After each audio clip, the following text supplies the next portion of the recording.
Cine 80.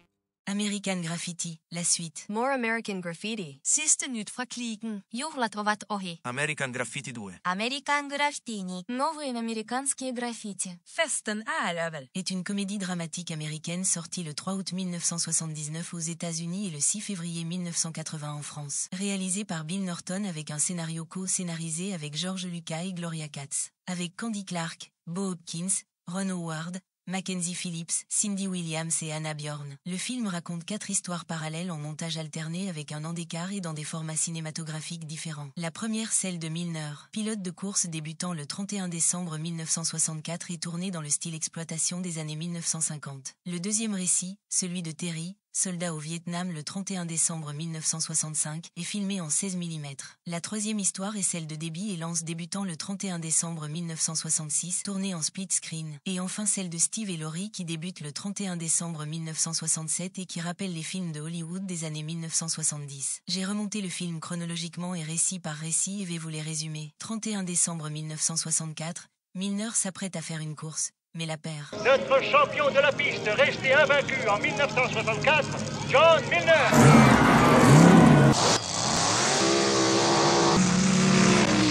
C'est Beckwith qui bat Milner. Terry, Debbie, Steve et Laurie viennent le voir. Terry annonçant son départ pour le Vietnam. Laurie, tu es encore plus jolie qu'avant. Je suis énorme, tu veux dire? Le docteur a dit que ce serait peut-être des jumeaux. J'ai reçu ma feuille de route. Je pars ce soir. Pour où? Le Vietnam. Milner, croyant être engagé pour faire le pilote, refuse un arrangement publicitaire. Les gars de la station veulent créer un personnage, John Milner, l'enragé. Moi j'ai compris que vous cherchiez un nouveau pilote. Mais enfin, voyons, tu te figurais pas qu'on allait te payer pour courir pour nous? Votre contrat, vous n'avez qu'à y mettre le feu et vous le foutre au cul. Puis dit au revoir à ses amis. Faut qu'on le raccompagne à sa base. Terry, je veux que tu emportes ça. Prends-le avec toi. Essaie de revenir vivant. Il donne un t-shirt à une Suédoise présente un semaine pour un échange international. Ça, c'est notre maillot. Ça me ferait plaisir que vous le portiez. Te fatigue pas, elle est étrangère. Elle ne comprend pas un seul mot de ce que tu lui dis. Elle est venue à l'occasion d'un programme d'échange. Elle s'appelle Eva. Milner tente de la prendre sous son aile malgré la barrière de la langue. Elle s'appelle Eva, au cas où tu l'ignorerais.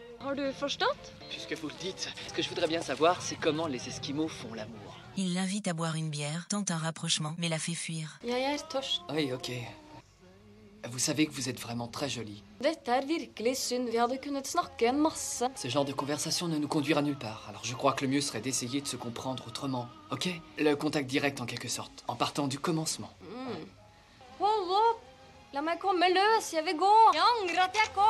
Partez pas! Il tente de se faire pardonner, puis gagne une course, mais peine à freiner. Je m'excuse, je ne voulais pas vous contrarier.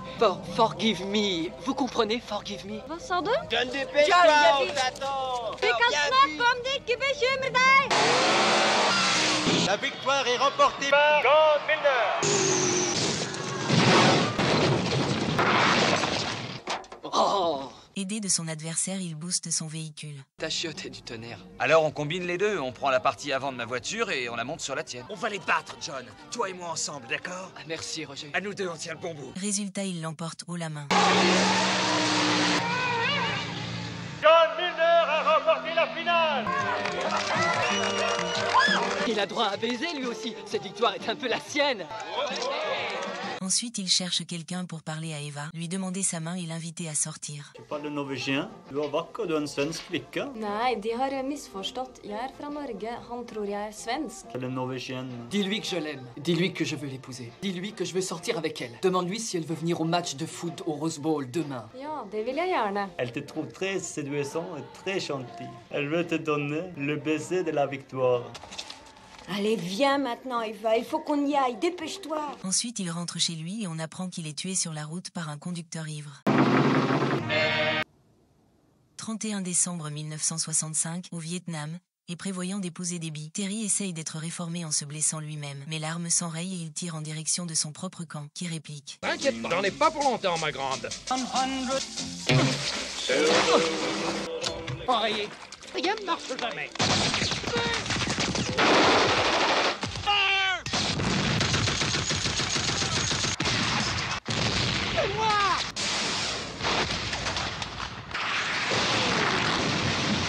Ils finissent par trouver Terry qui peine à s'expliquer, aimant, tentant de passer pour blessé, sans succès. C'est l'un des nôtres, monsieur. Les soldats américains ont le chic pour sauver leur peau. Vous dites avoir vu environ une douzaine d'ennemis. J'ai récolté une blessure Cela a l'air en effet assez bénin, mon garçon. Le major Sinclair essaye d'exacerber leur amour du drapeau. J'aime qu'on soit fiers. Fiers de la guerre que nous faisons. Chaque fois que nous effectuerons une sortie, je placerai un petit drapeau américain quelque part sur cette porte. Je veux que toute cette paroi soit couverte de drapeaux. En mission sauvetage en hélicoptère, il réceptionne un blessé qui succombe. Oh merde! Tu t'y feras à la langue! Partie de rugby dans la boue qui mène Terry aux corvées de latrines.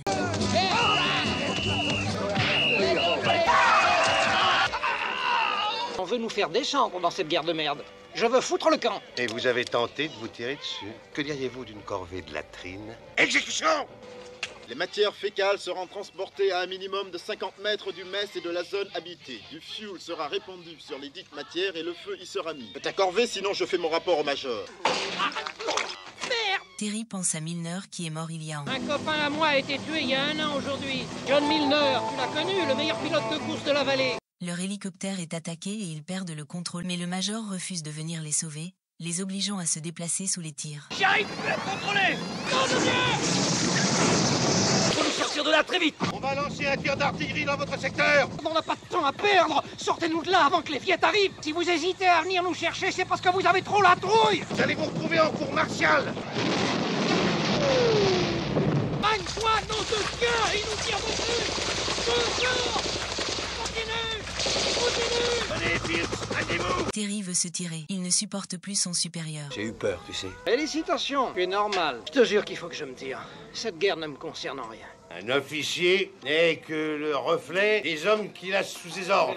Oh, cette fois c'est trop! J'en ai ras-le-bol! Il amène un gâteau au chef, puis fait exploser les latrines, faisant croire à sa mort. Et voilà. Je voulais juste savoir, puisque c'est la Saint-Sylvestre, si vous pouviez me dispenser de ma corvée de latrine. En aucune façon, vous passerez dans les chiottes le restant de votre vie, Fields. Dehors maintenant, fichez le camp. Entrez là-dedans et faites votre travail! Les Viet ont dû piéger les latrines, monsieur. Et il y avait un homme dedans. Fields. C'est pas la peine de faire rapatrier, c'est reste. Puis il décide de partir en Europe et on apprend qu'il a bien été déclaré disparu. Vous avez dû voir ça? En plein sur la tronche, des tonnes de merde. C'était splendide, sublime. Il croit que je suis mort? Le représentant a dit que c'était une perte tragique et il va envoyer ses condoléances personnelles à ta famille. J'ai toujours rêvé de visiter l'Europe. Fais bien attention à toi, mec. Toi aussi. 31 décembre 1966, Debbie parle de Terry disparu il y a 1 an et de Milner tué en voiture. La Saint-Sylvestre me fiche un cafard épouvantable. J'ai perdu 2 amis le jour du Nouvel An. L'an dernier, c'était Terry. Il voulait qu'on se marie, lui et moi. Elle aimerait se marier avec Lance, peu réceptif. J'ai pensé qu'on pourrait faire ça sur le mont Tam, au coucher du soleil. Qu'est-ce que t'en dis? Ils sont contrôlés par la police et Lance est embarqué. Mettez-vous sur le côté. J'ai compris, oui? Qu'est-ce qu'il a dans la bouche? Rien du tout. Mettez-vous sur le côté, sinon je tire dans les roues. Qu'est-ce que c'est que ça? Ça aurait tendance à ressembler à de la drogue. Je vous arrête. Ah, compris, mec. En fait, ce qui t'amuse, c'est de faire chier les gars à cheveux longs. Je suis là pour ça, mon gars. Et j'aime mon boulot. C'est bien ce que je disais, Lance. Il faut qu'on quitte cette ville. Il faut qu'on se marie et qu'on fiche le camp d'ici. Fais ma caution, ensuite on en reparlera. Debbie cherche 25 $ pour faire libérer Lance, mais tout le monde en a marre de lui. Lance vient encore de se faire coffrer. Il me manque 25 $ pour payer sa caution. Compte là-dessus. Il me doit plus de 50 $ que je lui ai piqué au jeu. C'est un match. Lancer un camé. Elle demande donc une avance à son patron, qui voudrait qu'elle danse avec un serpent. Je me demande de t'avancer 25 $ destinés à payer la caution de ton petit ami qui est un camé de première. Je vais faire de toi la plus grande star du quartier. J'ai quelque chose là-dedans qui va faire de toi une vedette. Un serpent, quelle horreur! Je veux qu'on t'appelle Debbie, la charmeuse de serpent au singe. Très affectueux, fais-lui une caresse. Quand je pense à cette bête gluante sur moi, j'ai tout de suite envie de vomir. Touche-le, caresse-le, il ne te fera aucun Ralph, mal. non! Le serpent, c'est terminé, on n'en parlera plus jamais. Et je te file ton avance, d'accord? Lance est libéré, mais n'a toujours pas l'air très inspiré par l'idée de se marier, ce qui n'empêche pas Debbie de croire en lui, et à lui de lui faire faux bon. Tu m'aimes? Est-ce que je te demande si ta grand-mère a des faux seins? Tu as réfléchi un peu à ce qu'on disait l'autre fois à propos de notre mariage. Qu'est-ce qu'un méchant bout de papier signifie au fond? Ça fait petit bourgeois. Il faut être libre en amour. Il est vraiment formidable, tu sais. Alors pourquoi on l'engage nulle part? Tu crois que Mick Jagger a réussi tout de suite? Brian est souffrant et il demande que je le remplace pour ce soir à la pizzeria. Oh Lance, c'est la Saint-Sylvestre, je vais pas encore rester toute seule. Debbie tente de se rapprocher d'un groupe pour leur présenter Lance et le faire engager comme guitariste. Elle se rend à leur concert. Ils cherchent un nouveau guitariste. Eh, Lance peut peut-être faire leur affaire. Qui c'est celui-là?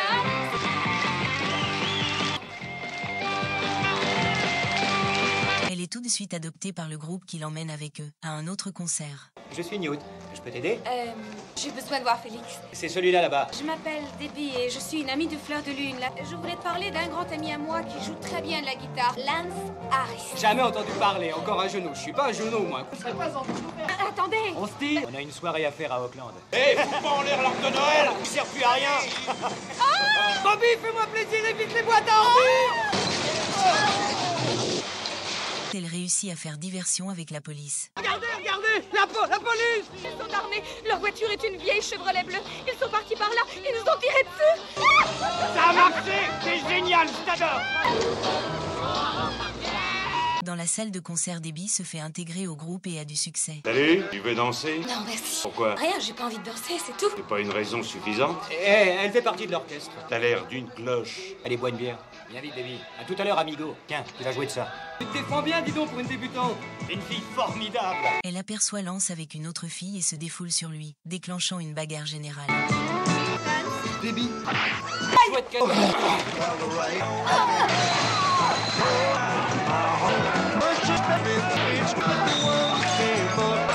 Elle se change les idées avec son nouveau groupe et on apprend ensuite qu'elle est devenue chanteuse de country. Où est-ce que vous allez? Voir le soleil se lever. Ok, fais-moi plaisir, essaye d'éviter ces boîtes à ordures.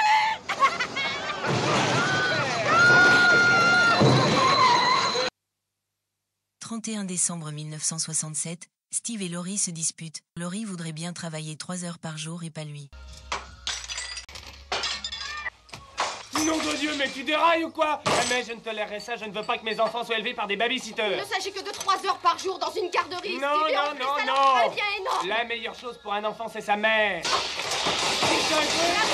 Travailler. Tu en as rien à foutre d'avoir un mec qui en fait, on a marre de moi. Juste 3 heures par jour chez le docteur Martini, y a pas de quoi faire Non, une fois. pas un mot de plus. Alors elle part chez son frère. Je pars chez mon frère. Et notre réveillon que tu t'en balances? Tu veux bien que je bosse? Il n'en est pas question. Alors ton réveillon, tu te le mets où tu veux. Son frère la laisse rester à condition qu'elle ne fasse pas le ménage. T'aimes vivre dans la crasse? Oui, ça lui plaît. Voilà, j'adore ça. Je tiens mon petit foutoir et à ma poussière. Je veux retrouver chaque parcelle de crasse là où je l'ai laissée. Steve galère à gérer ses enfants et la maison et appelle Laurie pour s'en plaindre. Des goubillés, tout le bordel. Allô? Vache! Michael, veux-tu sortir de cet aquarium? Immédiatement, tu entends? Laurie, un homme n'est pas une maîtresse de maison, c'est la femme qui est la maîtresse de maison. Et nous avons un dîner ce soir. Laurie rejoint son frère à la manifestation pour lui amener son permis de conduire et se voit sensibilisée à leur cause. Oui, j'ai besoin de mon permis de conduire. Où tu l'as mis? Dans le gilet qui est pendu dans un coin de la cuisine. Ok. Ça fait longtemps que ça dure, cette manifestation pour la paix? Depuis avant les vacances, mais je crois que cette fois les flics sont prêts à nous virer. Elle s'oppose à la protestation, fait confiance aux dirigeants, mais ce n'est pas l'avis de son frère. Tu as mon portefeuille? C'est celle-là que je dirais quand Andy brûlera sa feuille d'appel. Oui. Andy, tu as l'intention de brûler ta feuille d'appel? Jamais j'aurais... Laurie, ne m'emmerde pas avec ça. C'est de la politique et tu n'y comprends rien. Si on vous envoie vous battre au Vietnam, c'est que le président sait des choses que nous ignorons. Si on cède aux communistes un seul pouce de terrain, on est fichu. Aujourd'hui, c'est le Vietnam, mais demain, ce sera notre pays. Et un jour, peut-être le monde entier. Complètement. Steve cherche à retrouver Laurie. Je cherche Andy Anderson qui habite la porte à côté. Sur le campus, ils ont une manifestation là-bas. La police menace de charger s'ils ne se dispersent pas, mais ils votent pour rester et la police charge. Et ceux qui veulent se dégonfler, lèvent la main. On sera fixé.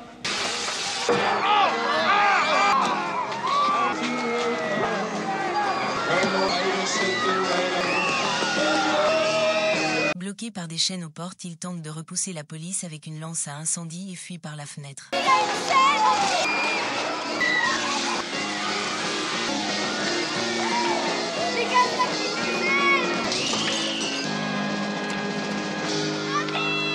Laurie parle de Terry supposément mort au Vietnam et dit que si la guerre s'arrête, il sera mort pour rien. Tu te souviens de Terry Fields? Est-ce que sa mort ne signifie rien pour toi? Si les États-Unis ne vont pas jusqu'au bout de cette guerre, Terry sera mort pour rien. Il est déjà mort pour rien. Ce que je veux, c'est que plus personne ne meure pour rien.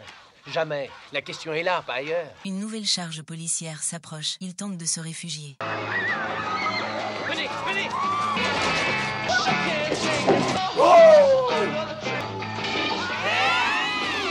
Steve Finaudet réussit à passer le barrage de police et retrouve Laurie. Consortium, service expertise. La compagnie m'envoie faire une première estimation des dommages. Allez-y, passe. Steve est là! Steve est dehors! Oh, tu es là! Steve! Oh Laurie, je suis si heureux. Mais la dispute reprend. J'accepte que tu travailles. D'ici 1 an ou 2, peut-être qu'on trouvera l'emploi qui te convient. Comment 1 an ou 2? Je t'attends pas 1 an ou 2. Je veux travailler tout de suite, aujourd'hui. Ça jamais, Laurie. Espèce de salaud. Tu as l'audace de venir me rechercher et ensuite de me dire que c'est hors de question. À ce compte-là, tu aurais dû me laisser là où j'étais. La police l'ENAS et ils sont séparés. Où avez-vous emmené ma femme? La ferme. Vous n'avez aucune charge à retenir contre moi. Debbie est dans un car de police avec d'hôtesses femmes qui, pour protester, se mettent à chanter. Silence là-bas derrière. Baby love, my baby love. Silence. Instead of breaking up. Ah oui. Baby love. Tu en veux autant, toi? Baby love. Tu vas fermer ton gueule. Je ne veux plus rien entendre. Steve retrouve Debbie avec qui il est maintenant d'accord, mais malmené par les agents, se rebelle. Je veux que tu sois heureuse, mon ange. Alors si pour ça, tu crois devoir prendre un travail... C'est vrai, c'est bien vrai ce que tu dis. Je te le jure. Tu veux reculer de quelque part? C'est ma femme. Je suis sa femme. Je me fiche que ce soit ta mouquère. T'approches pas trop près, compris? Laissez-le tranquille, voyons, il n'a rien fait de mal.